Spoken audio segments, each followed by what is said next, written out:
Bonjour. Alors aujourd'hui nous allons aborder un autre sujet intéressant puisqu'il s'agit des pathologies des dictateurs.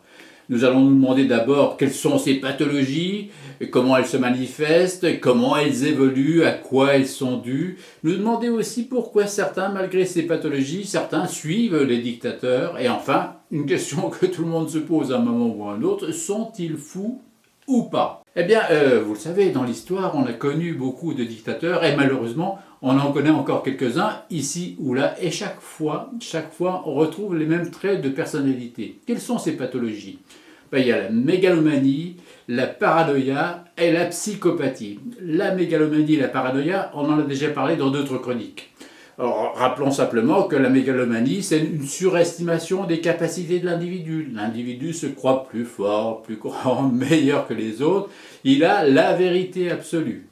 La paranoïa, c'est le revers de la même médaille. Dans la mesure où l'individu se croit supérieur aux autres, il a la vérité et celui qui ne pense pas comme lui est considéré très vite comme un ennemi qu'il faut supprimer. La psychopathie, c'est l'absence de surmoi. Il n'y a pas de surmoi, c'est-à-dire ce sont des individus pulsionnels qui n'ont ni remords ni regrets. Les règles et les lois de tout un chacun, ce n'est pas les leurs, ils sont au-dessus de ça. Ils ont des règles et des lois, mais les leurs. Alors forcément, comment tout ça se met en place? À quoi ces pathologies sont-elles dues? Au départ, pour tous, on retrouve toujours l'absence de reconnaissance. Ils ne se sentent pas reconnus au sein de leur famille, en particulier vis-à-vis du père, mais aussi quelquefois vis-à-vis de la société. Ils ne se sentent pas reconnus. Et pour être reconnus, ils vont dépenser une énergie folle pour y parvenir. Alors vous allez me dire, il y en a d'autres qui ne se sentent pas reconnus, pour autant ils ne deviennent pas dictateurs. Oui, mais ils prennent des voies positives pour être reconnus. Ça peut être des chanteurs, des acteurs, ça peut être une reconnaissance sociale. Effectivement, dans le commerce, l'industrie, l'artisanat, le sport, que sais-je, ce sont des voies positives pour être reconnus. Eux choisissent la politique, mais la politique au mauvais sens du terme. Alors, question maintenant, pourquoi certains, malgré ces pathologies-là, suivent les dictateurs? Eh bien, parce que pour plusieurs raisons. La première, c'est que malheureusement, le dictateur souvent a un grand charisme. C'est un charisme qui a un effet négatif, mais il existe. Ensuite, il manipule très très bien le discours. C'est une autre qualité, d'une certaine façon, utilisée à mauvais escient, mais ça reste une qualité.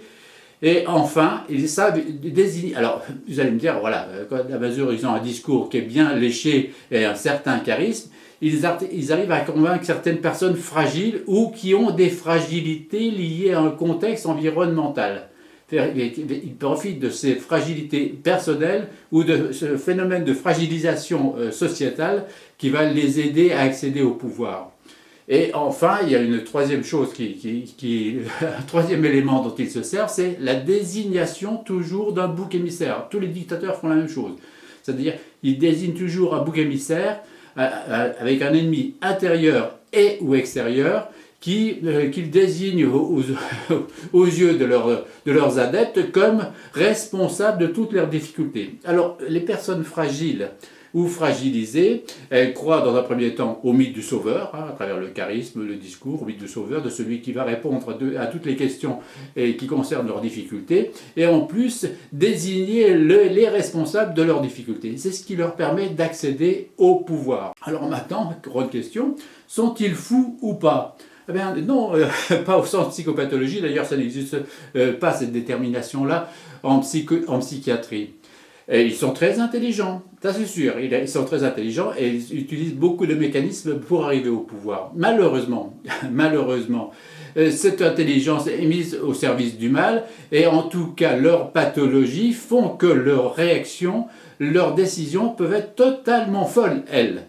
C'est-à-dire qu'ils ont une vision du monde, une vision des choses, une vision de la société qui n'est pas la vision de tout le monde. Et dans la mesure où ils croient avoir la vérité, ils vont essayer d'imposer leur vérité, leur vision du monde à eux, de gré ou de force. De gré ou de force, et plus souvent de force. Et c'est ce qui les rend particulièrement dangereux. Vous voyez, quelles sont ces pathologies des dictateurs? Pourquoi certains les suivent? Et effectivement, comment malheureusement ils parviennent à imposer leur vision du monde au détriment de l'ensemble. Allez, on se retrouve une autre fois pour d'autres chroniques. Au revoir.